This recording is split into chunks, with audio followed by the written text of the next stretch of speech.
And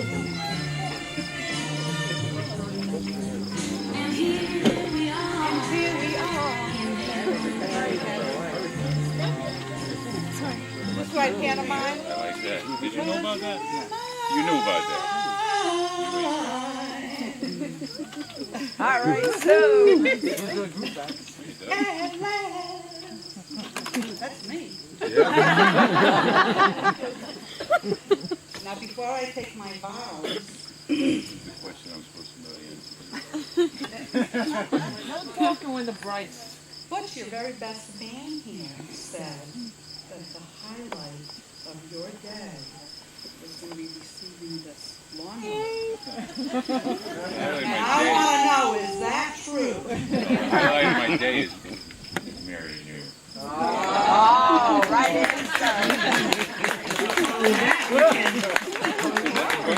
that the question? That was the question. Yeah, right. Your mama trained you well. No, that was Pops.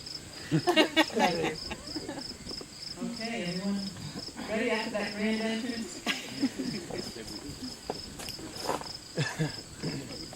Marie.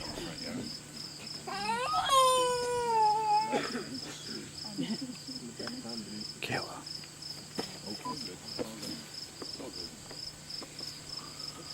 So we have come together with great happiness to acknowledge Dennis and Sue after struggling with enemies within, and now acknowledge that they have become the happy and grateful participants in a deep and abiding love.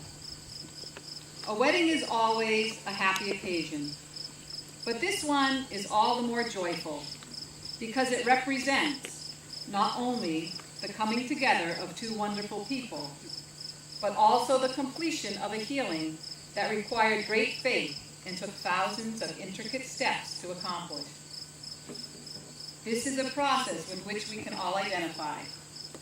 For although we generally think of recovery as a release from the abuse of a specific substance, all of us struggle against our own personal odds to become most fully ourselves. We are happy for Dennis and Sue and grateful to them because they embody the miracle of the possible. They stand before us revealing the power of love to heal. They teach us that loving yourself is a worthy enterprise. They show us that self-love creates the window of possibility, of love between one another. I think the two of you should just stand a little closer here together. That's good. Their ability to transform their difficulties into new and shining possibilities bodes well for their marriage. For transformation is unavoidable.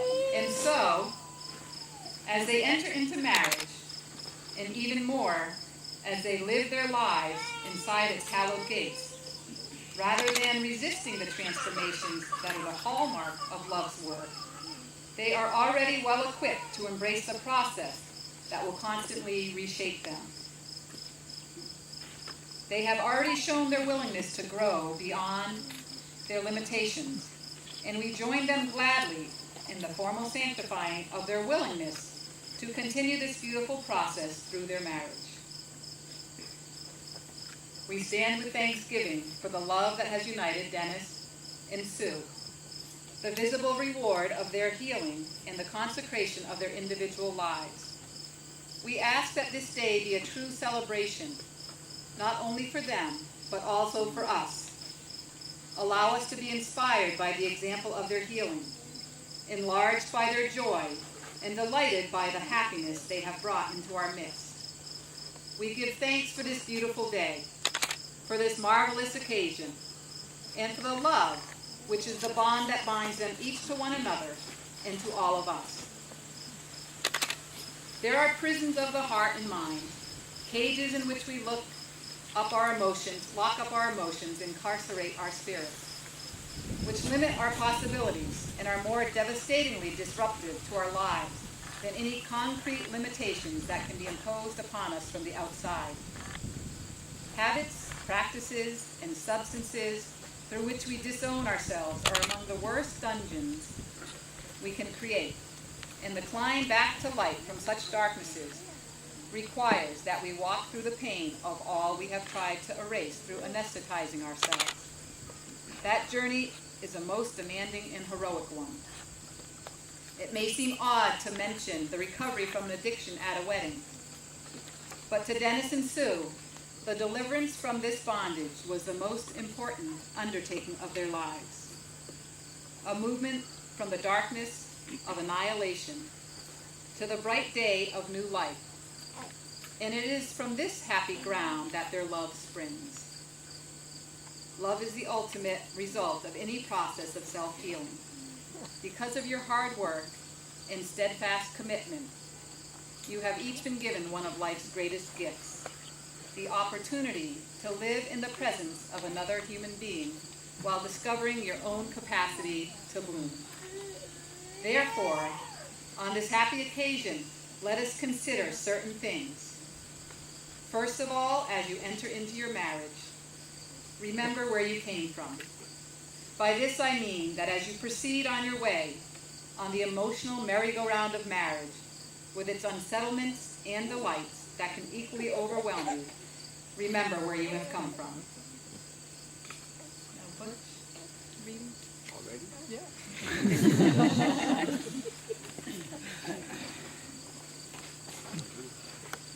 Remember the look of the sky when Sing on. Remember the look of the sky when you could see it only through the bars now through the window. When you were shut inside the jail of your own making, or like casino on the outside. Distant, intangible, unattainable to you. You probably strike the fact that you, like most of us, could grow your world so small that you allowed yourself to be separated from love, from the human community, and from the riches in yourself. Remember the small, thin slice you had and the greatest struggle you went through to liberate yourself from it.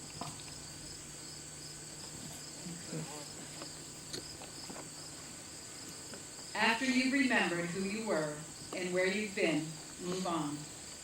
The very things that are important to remember are also important to forget. And after taking note of the not so happy times in your past, be willing to put them behind you. That's not what your life is about anymore. That's not where you are now. That's not who you are now. Living is, loving is. And finally, after remembering and forgetting where you have been, go where you are heading. Marriage is a new phase, and this, the day of your wedding, is the occasion of your joining forces with someone who loves you. Just as you are, with all your flaws and potential, with all that you have been, and with all that you are becoming.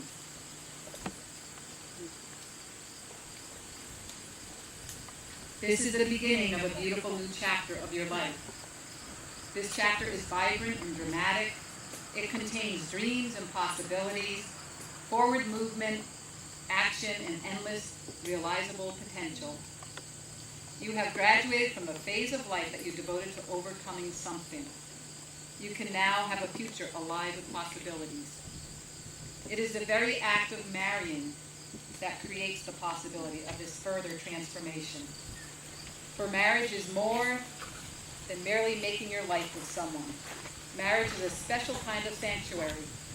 For in choosing to commit to this degree and to make public your choice, to submerge and submit your relationship in the midst of the community, you are inviting yourselves to be true to it, not open-endedly, not merely on a whim or as an experiment, but under the canopy of a lifetime promise. Therefore, Dennis and Sue, with our love and congratulations, we set you sail in the brave little boat of your marriage, urging you both to remember and forget the difficult landscape that you have traveled through, always recognizing that love is the ultimate recovery, the happiest destination, and the highest of all rewards. We wish you well on your beautiful journey together. Now, Marie, consecration.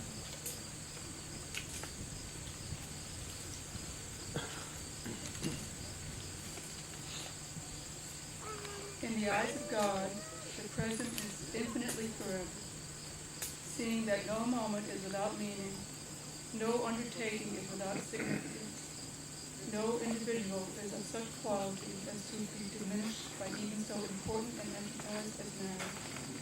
We ask that you both together and as your irreplaceably special selves be honored and expanded by the promises you are about to make, the marriage we're about to create, and may love, that destiny of all destinies, be always in your midst, the handmaid and master of your marriage.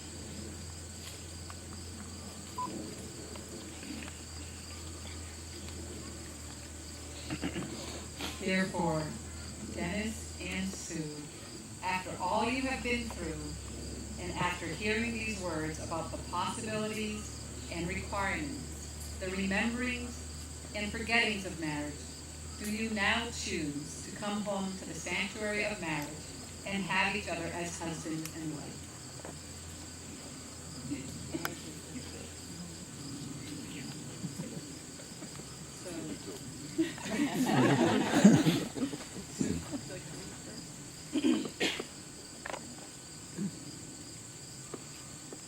Because you have witnessed the healing of my wounds, solaced me in my sorrow, you have awakened the joy in my heart and restored well-being to my spirit. Therefore, I choose you, Dennis, and take you this day to become my beloved husband. One day at a time, I promise to love you, to hold you in my heart, and in honor of our love, to steadfastly pursue the life that makes me whole. I will support you always in the beautiful and ever-unfolding process of our healing. I will honor you and stand at your side in times of discouragement and testing. I will care for you in sickness, enjoy you in health, give thanks to you always, and with a glad heart I shall treasure you all the days of our lives. This is my heartfelt promise. This is my solemn vow.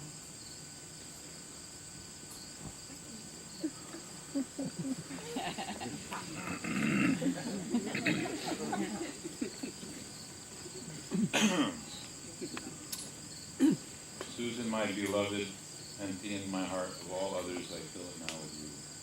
To love you to the end of my days as my most treasured wife. Remembering the sorrows that brought me to this place, acknowledging the lessons that I've learned, I set them all aside and make my life real.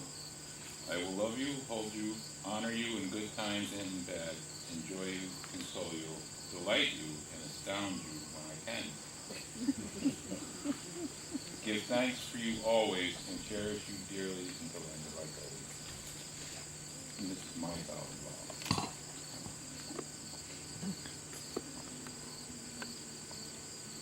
So instead of a ring ceremony, Dennis and Sue have chosen the symbol of the medicine wheel, which is right behind you, the medicine wheel, as their reminder about life's journey and the wholeness it represents.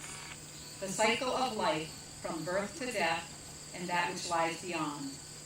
We recognize ourselves as a vital part of a larger whole, a product of the universe, as well as a force acting upon it. Like every living entity, Dennis and Sue will visit every spoke of the wheel in their lifetime. The medicine wheel also reminds them that all beings are equal and fated to travel around the great loop of existence until the end of time.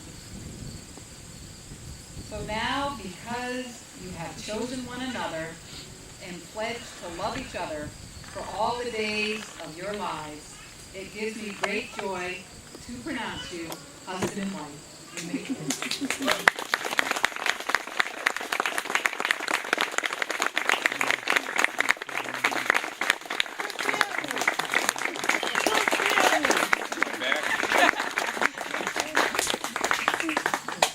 So may the higher power that has given you the gift of healing and the miracle of this marriage guard your well-being and fill your days with joy and happiness in the presence of one another.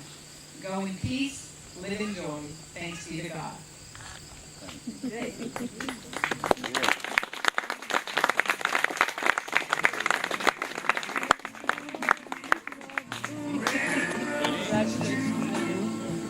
I see them blue for me, and I think to myself, what a wonderful world.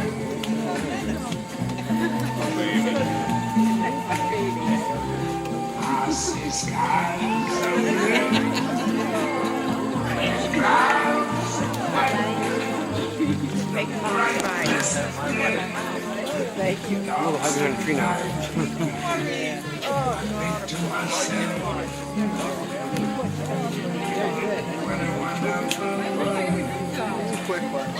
Hey, but it hurts, you know?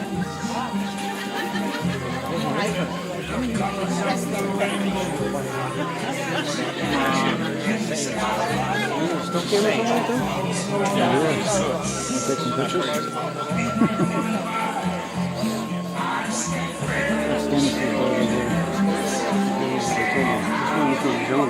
It's his son. Once or twice, but he didn't want to move.